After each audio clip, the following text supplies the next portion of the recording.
परमेश्वर के धन्य नाम की महिमा हो। దేవుని యొక్క ధన్య నామము స్తుతింపబడును గాక। परमेश्वर ने हमें जो उसकी उपस्थिति में आने के लिए एक धन्य सौभाग्य दिया है, उसके लिए हम परमेश्वर का धन्यवाद करेंगे। దేవుడు మనలను ఆయన సన్నిధిలో రావటానికి ఇచ్చిన అవకాశంను బట్టి ఆయనకు కృతజ్ఞతాస్తుతులు చెల్లించుకుందాము। और आज प्रार्थना सभा में हम तो इकट्ठा हैं। कल का आखिरी वचन किसी को याद है क्या? निन्नటి आखिरी वचन में इतना गुर्तुंदा? हाँ, वेरी गुड, वेरी गुड। 18 से 22 तक। यस, वहाँ पे मैंने बोला कि वहाँ पे लिखा है ना, बपतिस्मा बचाता है करके। टाइम हो गया था इसलिए मैंने उस पर फिर बात नहीं किया। अगर राय बड़ी होने देना, बपतिस्मा रक्षिंచును है ना? क्या लिखा है?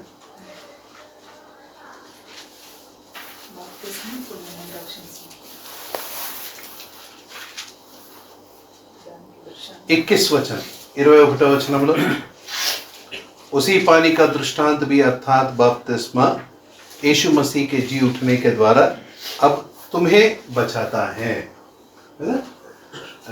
चलो ना, దానికి సదృశ్యమైన బాప్తిస్మము ఇప్పుడు మిమ్మును రక్షిస్తున్నది అదేదనగా। हाँ बस बस। फिर मैंने क्या बोला? बपतिस्मा बचाता है क्या? नहीं बचाता है। क्या बचाता है? विश्वास కదా। బాప్తిస్మా రక్షించదు, ఏం రక్షిస్తుంది? మళ్ళీ మీరు అడగలే తర్వాత బాప్తిస్మా ఇక్కడ రాసినారు రక్షిస్తుంది, మీరేమో చెప్తారు రక్షించదు అని? అడగల్లా వద్దా? नहीं पूछना सिस्टर, वहां तो लिखा है ना बचाता है। मैंने तो बोला है ना नहीं बचाता है। कौन सही है? बाइबल सही है या मैं सही? Yours correct honour. ठीक है, तो उस प्रश्न को याद रखना, वहीं से हम अगले सत्र में शुरू करेंगे। ఆ ప్రశ్నను గుర్తుపెట్టుకోండి, అక్కడి నుంచే మనము వచ్చే రాబోయే సెషన్లో ప్రారంభిస్తాం। ఈరోజు ప్రార్థన విషయంలో కొన్ని అంశాలు ఒక 15 నిమిషాలు చూసుకొని మనం ప్రార్థనలో వెళ్దాం। प्रार्थना के विषय में कुछ बातें हम 15 मिनट में देखकर प्रार्थना के लिए बैठेंगे। आइए मेरे साथ उत्पत्ति 25वां अध्याय 21 से 23 वचन हम पढ़ेंगे। ఆదికాండము 25వ అధ్యాయము 21వ వచనం నుండి 23వ వచనం వరకు చదువుకుందాం।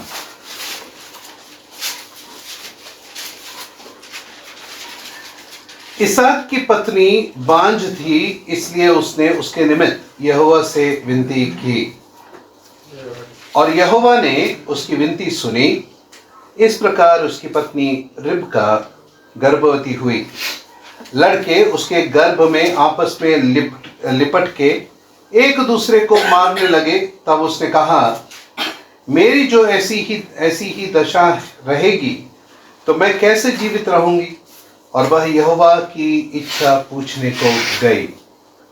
तब यहोवा ने उससे कहा, तेरे गर्भ में 2 जातियां हैं और तेरी कोख से निकलते ही 2 राज्य के लोग अलग अलग होंगे और एक राज्य के लोग दूसरे से अधिक सामर्थ्य होंगे और बड़ा बेटा छोटे के अधीन होगा।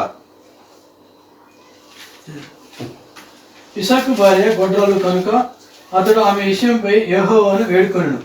యెహోవా అతని ప్రార్థన వినెను కనుక అతని భార్య అయిన రెబ్కా గర్భవతి ఆయను। ఆమె గర్భంలో శిశువులు ఒకరితోనొకడు పెనుగులాడిరి కనుక ఆమె ఇలాగైతే నేను బ్రతుకుటకు ఎందుకని అనుకొని ఈ విషయమై యెహోవాను అడుగుగా వెళ్ళాను। అప్పుడు యెహోవా ఆమెతో ఇట్లనెను, 2 జనములు నీ గర్భంలో కలవు, 2 జానపదములు నీ కడుపులో నుండి ప్రత్యేకముగా వచ్చును। ఒక జనపదము కంటే ఒక జనపదము బలిష్టమై ఉండును, పెద్దవాడు చిన్నవాడికి దాసుడగు అనెను। यहाँ पर इसहाक और उसकी पत्नी रिबका के जीवन का एक बहुत ही महत्वपूर्ण अंश हम देख रहे हैं।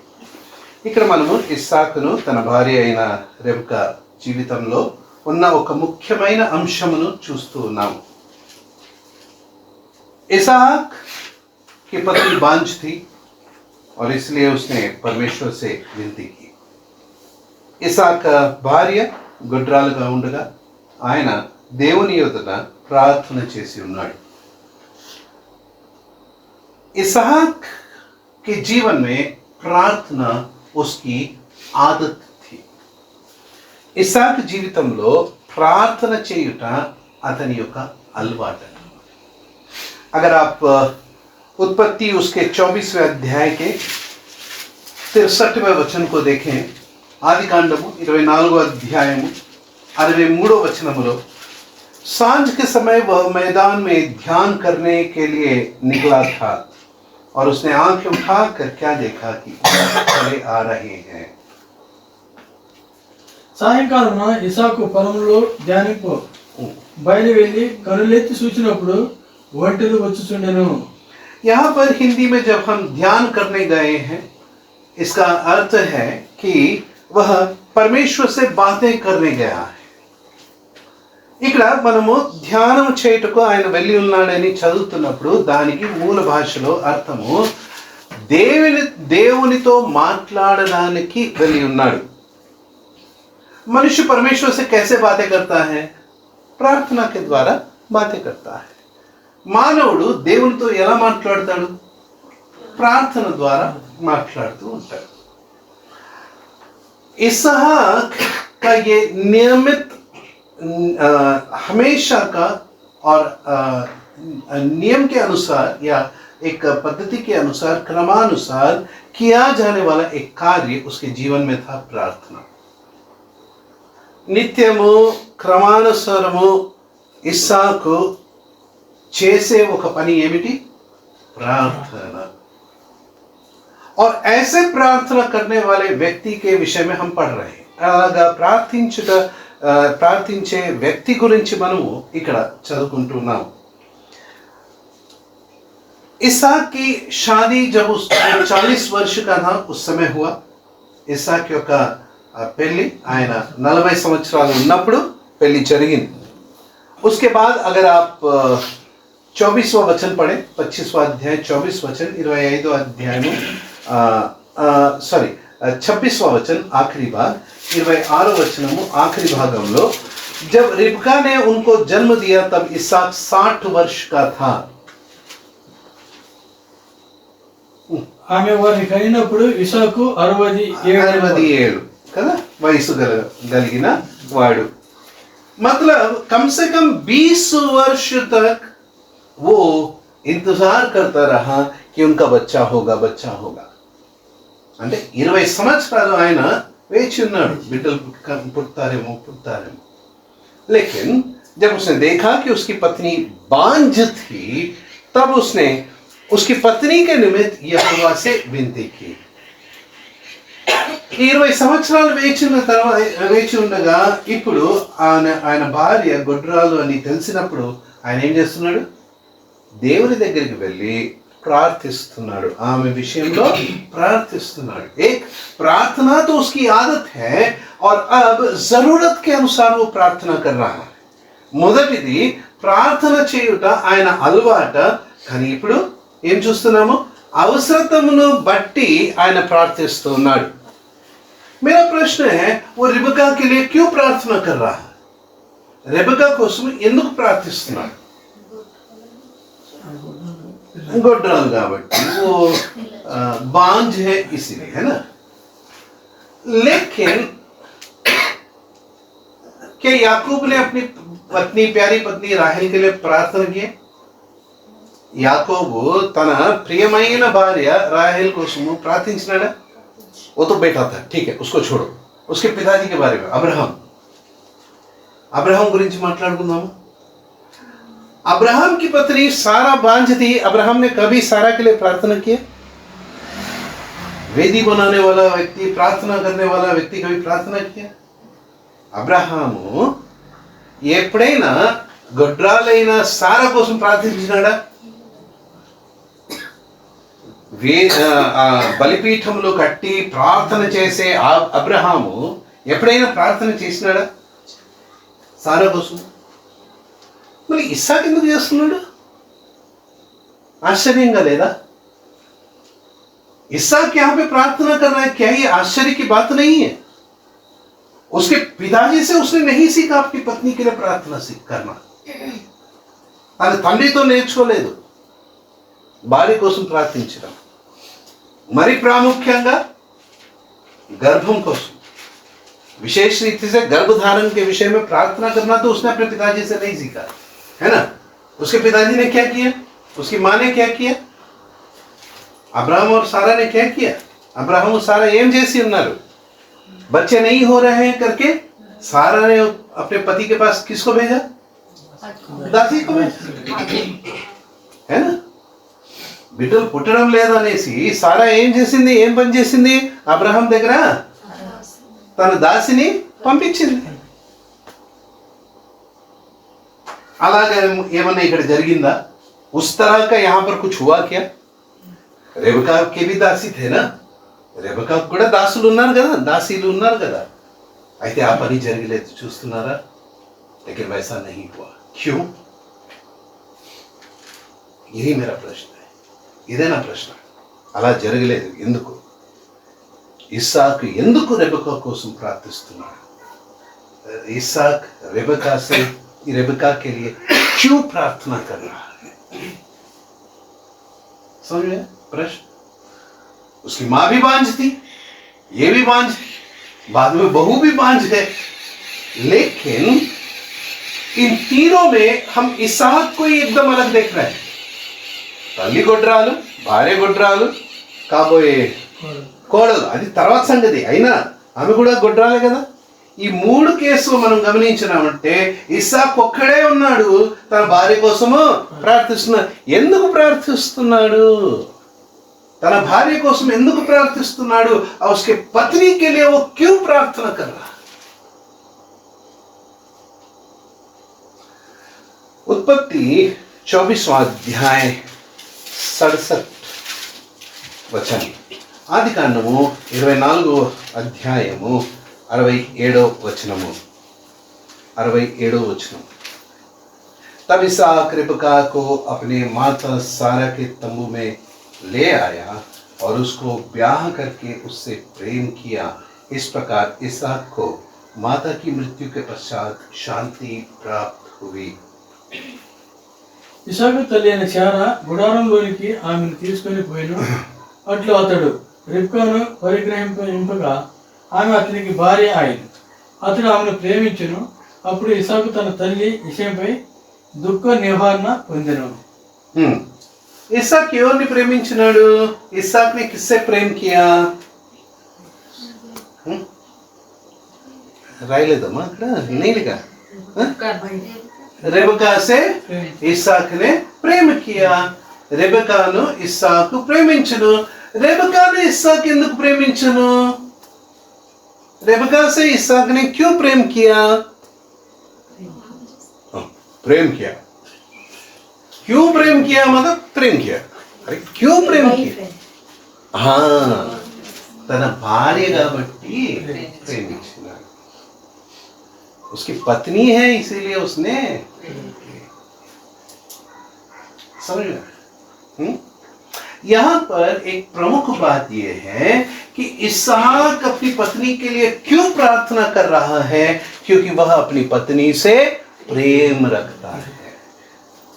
ఇస్సాకు ఎందుకు తన భార్య కోసం ప్రార్థిస్తున్నాడంటే అతడు తన భార్యని ప్రేమిస్తున్నాడు. किससे प्रेम कर रहा है?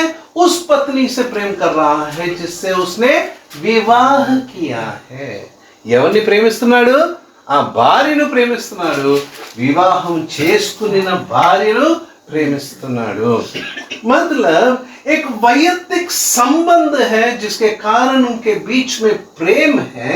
ठीक है, ये पति पत्नी का प्रेम है और इसीलिए वो अपनी पत्नी के लिए चिंता करता है और उसके लिए प्रार्थना करता है. ఆమె కోసము ప్రార్థిస్తున్నాడు. ఎందుకంటే వివాహం చేసుకున్నాడు, ప్రేమిస్తున్నాడు. ఇప్పుడు ఆమె కోసం ఆయన చింతపడుతున్నాడు కాబట్టి ఆయన ప్రార్థిస్తున్నాడు. मेरे प्रिय भाई, मेरे प्रिय बहन, पहली बात हमने देखा प्रार्थना करना इसाक की आदत है. మొదటిగా మనం చూసిందేమి, ప్రార్థన చేయుట ఇస్సాకుకు అలవాటు ఉంది. మనకు అలవాటు ఉందా? మొదటిగా. दूसरी बात, वो किसके लिए प्रार्थना कर रहा है? जिससे वो प्रेम रखता है. ఎవరి కోసం ప్రార్థిస్తున్నాడు? ఎవరినైతే ప్రేమిస్తున్నాడో వారి కోసము ప్రార్థిస్తున్నాడు. क्या हम वैसा कर रहे हैं? మనం అలాగే చేస్తున్నామా? मैं यहाँ पर अपने पत्नी के बारे में नहीं कह रहा हूं. నేను ఇక్కడ భార్య విషయంలో మాట్లాడడం లేదు. कलीसिया में हम सभी भाई बहन हैं. भाई बहन के नाते हमें एक दूसरे से प्रेम करना है. उस प्रेम का प्रकटीकरण हमारे प्रार्थना में दिखता है. సంఘములో మనము సహోదరులు సహోదరులు ఉండగా, బ్రదర్స్ సిస్టర్స్ అని ఉండగా, అలాదప్పుడు ఒకరి కోసం ఒకరము మనం ప్రేమిస్తూ ఉండగా, మనము ఒకరి కోసం ఒకరు చింత చేసి ప్రార్థన చేస్తున్నామా? ఒకరిని ఒకరు ప్రేమిస్తున్నామంటే ఆ విషయము మన ప్రార్థనలో కనబడుతుంది. हमारा प्रेम हमारी चिंता में, हमारी प्रार्थना में दिखाई देगा. మన ప్రేమ మన చింతలో, మన ప్రార్థనలో కనబడుతుంది. दूसरी बात, तीसरी बात यहां पर ध्यान दीजिए, यह क्यों प्रार्थना कर रहा है? प्रश्न यही है, इसाक क्यों प्रार्थना कर रहा है? అతడు ఎందుకు ప్రార్థిస్తున్నాడు? ప్రశ్న అదే, అతడు ఎందుకు ప్రార్థిస్తున్నాడు? మూడో విషయం, ఆయన ఎందుకు ప్రార్థిస్తున్నాడంటే దేవుని యొక్క వాగ్దానం దొరికింది కాబట్టి ప్రార్థిస్తున్నాడు. वो क्यों प्रार्थना कर रहा है? क्योंकि परमेश्वर की प्रतिज्ञा उसे मिली है. परमेश्वर की प्रतिज्ञा के लिए वह प्रार्थना कर रहा है. దేవుని యొక్క వాగ్దానం కోసం ఆయన ప్రార్థిస్తున్నాడు. ఆదికాండము 22వ అధ్యాయంలో వెళ్ళినప్పుడు, उत्पत्ति उसके 22वें अध्याय में जब हम आते हैं, हम जानते हैं कि परमेश्वर ने इसहाक को वेदी से उतार कर वहां पर बलि चढ़ाने के लिए मेढ़ा दिया है. మనకు తెలుసు కదా, అక్కడ ఆ బలిపీఠం పై నుండి ఇస్సాకును దింపిన తర్వాత దేవుడు అబ్రహాముకు బలి చేయడానికి ఒక పశువు ఇచ్చి ఉన్నాడు. కాబట్టి అబ్రహాము ఆ కొండ పేరు ఏం పెట్టినాడు? इसका कारण उस पर्वत का नाम उसने क्या रखा? 14वें वचन में यहोवा इरे, मतलब इसी पर्वत पर परमेश्वर अपना उपाय दिखाएगा, मतलब प्रभु यीशु मसीह. 14వ వచనంలో అబ్రహాము ఆ కొండకు పేరు యెహోవా ఈరే అని పెట్టినాడు. అంటే ఆ కొండ మీద దేవుడు తన ఉపాయమును చూపిస్తాడు. ఆయన ఉపాయం ఎవరు? ప్రభువైన యేసుక్రీస్తు. और अब अगर आप 17 वचन में आएंगे, वहां पर हम पढ़ते हैं 17वें वचन में, इस कारण मैं निश्चय तुझे आशीष दूंगा और निश्चय तेरे वंश को आकाश के तारागण और समुद्र के तीर के बालू के किनकों के समान अनगिनत करूंगा और तेरा वंश अपने शत्रुओं के नगरों का अधिकारी होगा. 17. నేను నిన్ను ఆశీర్వదించి ఆకాశ నక్షత్రముల వలెను సముద్ర తీరం అందరి ఇసుక వలెను నీ సంతానమును నిత్యంగా విస్తరింపజేసేదను. నీ సంతతి వారు తమ శత్రుల గవిని స్వాధీనపరుచుకుందురు. अब्राहम को दिया गया वचन ये है कि अब्राहम का वंश आकाश के तारागण के समान होंगे.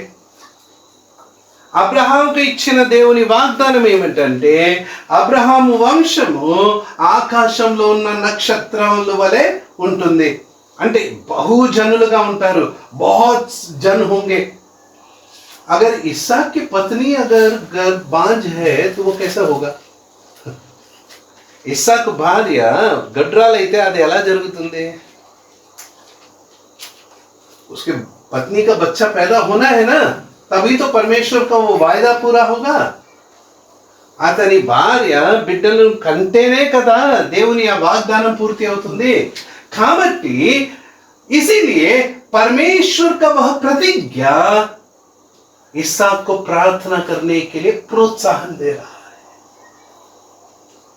అందువలన దేవుని యొక్క వాగ్దానము ఇస్సాకును ప్రార్థన చేయుటకు ప్రేరేపిస్తున్నది.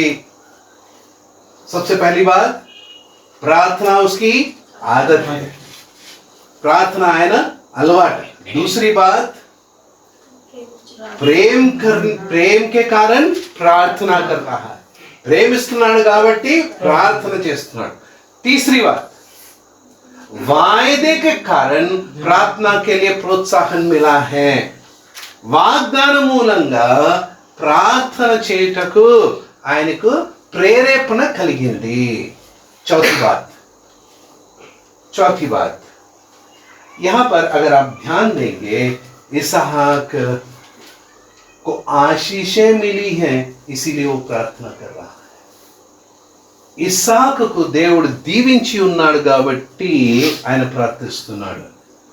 25वां अध्याय और उसका 11 वचन पढ़ेंगे. 25వ అధ్యాయము 11వ వచనము. अब्राहम के मरने के पश्चात अब्राहम ने उसके पुत्र इसहाक को, जो लहरोई नामक कुएं के पास रहता था, आशीष दी. అబ్రాహాము మృతి చెందిన తర్వాత దేవుడు అతని కుమారుడు ఇస్సాకును ఆశీర్వదించెను. అప్పుడు ఇస్సాకు గెయర్ లయర్లో దగ్గర కాపురం ఉండెను.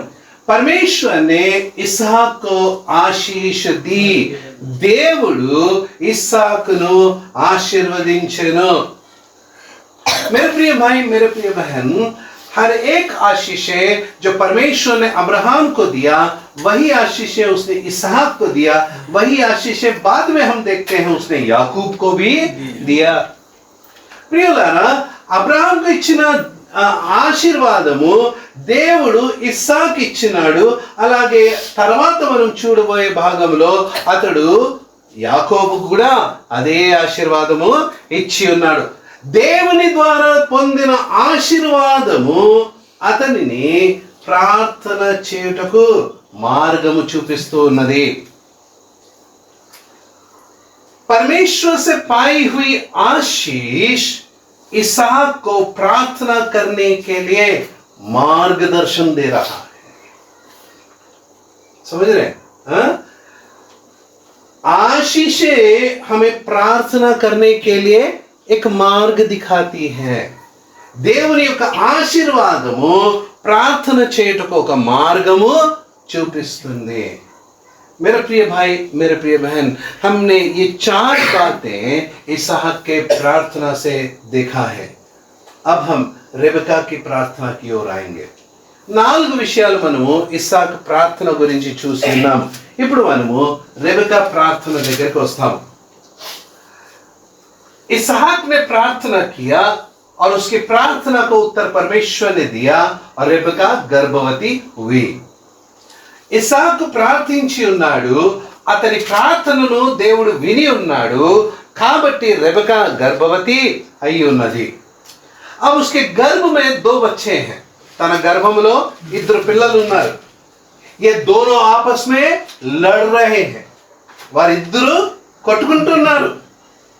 अब पेट में जब 2 बच्चे लड़ रहे हैं, उस मां को कैसी भयंकर पीड़ा होगी.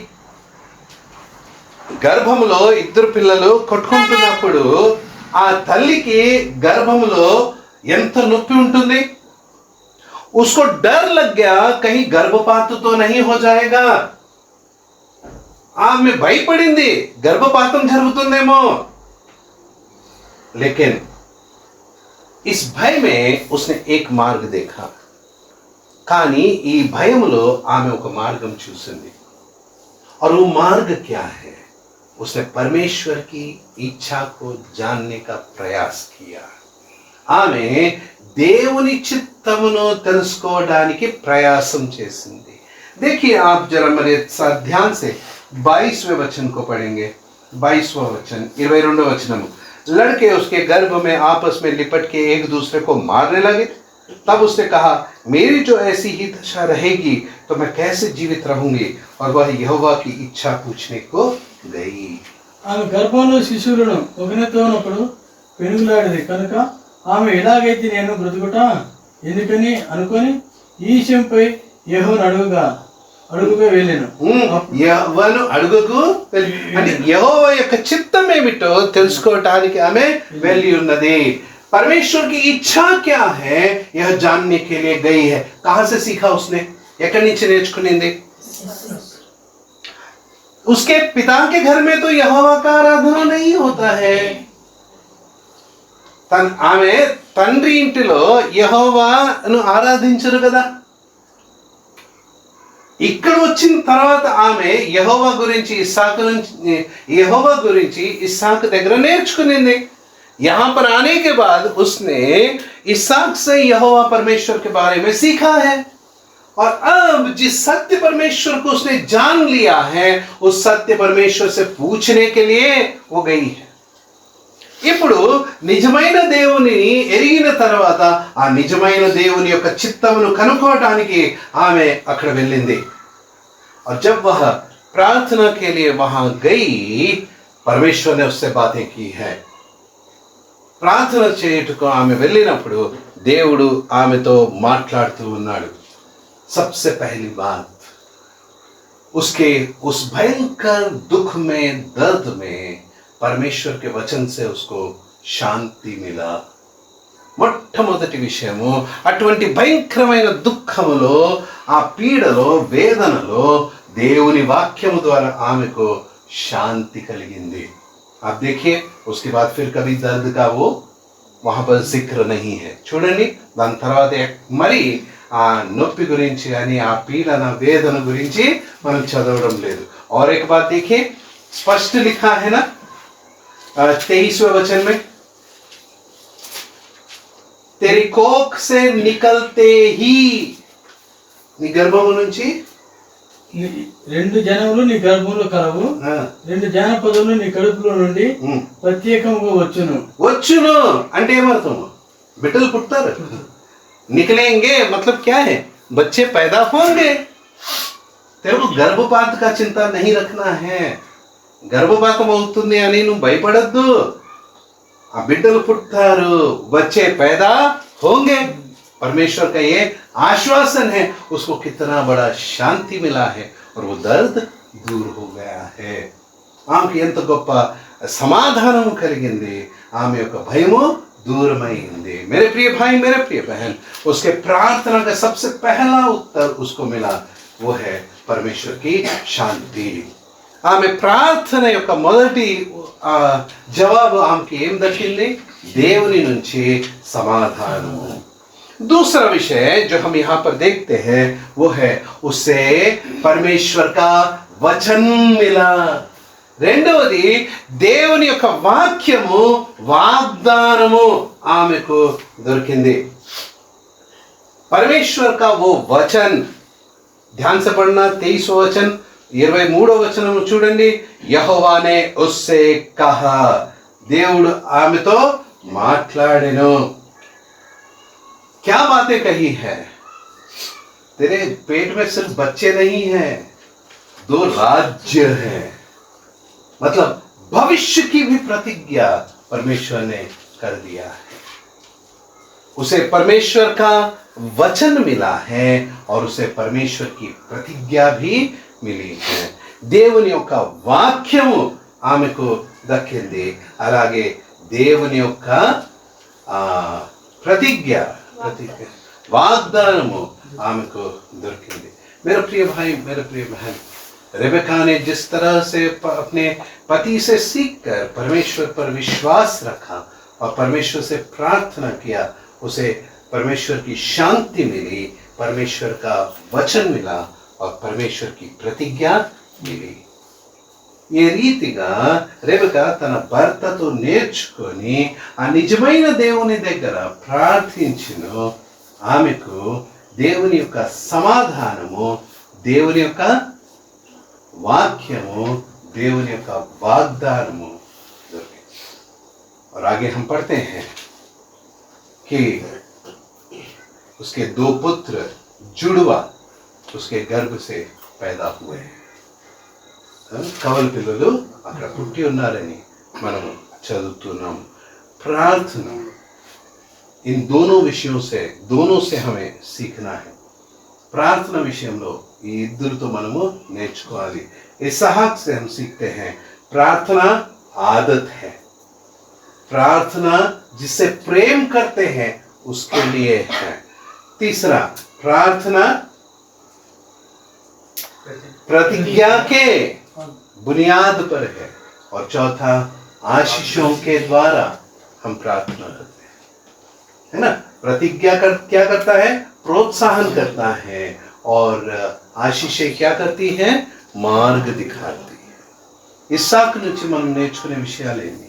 ప్రార్థన అలవాటుగా ఉండాలి. ఎవరిని ప్రేమిస్తామో వారి కోసము ప్రార్థిస్తాము. తీసరా, వాగ్దానము ప్రార్థన చేయుటకు ప్రేరేపిస్తుంది. और चौथा, దీవెనలు ఆశీర్వాదము ప్రార్థన చేయుటకు మార్గము చూపిస్తుంది. ఫల్ క్యా మిల్ రహా హై? ఫలితం ఏముంది? అది రెబకా దగ్గర మనం చూస్తున్నాం. रेबका से हम सीख रहे हैं. क्या सीख रहे हैं रेबका से? एक, उसे परमेश्वर का शांति मिला, परमेश्वर का वचन मिला, परमेश्वर का प्रतिज्ञा मिला. ప్రార్థనలకు జవాబు ఏమిటో అది రెబకా దగ్గర నేర్చుకుంటున్నాము. దేవుని యొక్క సమాధానము కలిగింది, దేవుని యొక్క వాక్యము దొరికింది, దేవుని యొక్క వాగ్దానము ఆమెకు ఇవ్వబడి ఉన్నది. प्रियो, इसी रीति से हमारी प्रार्थनाएं भी हों.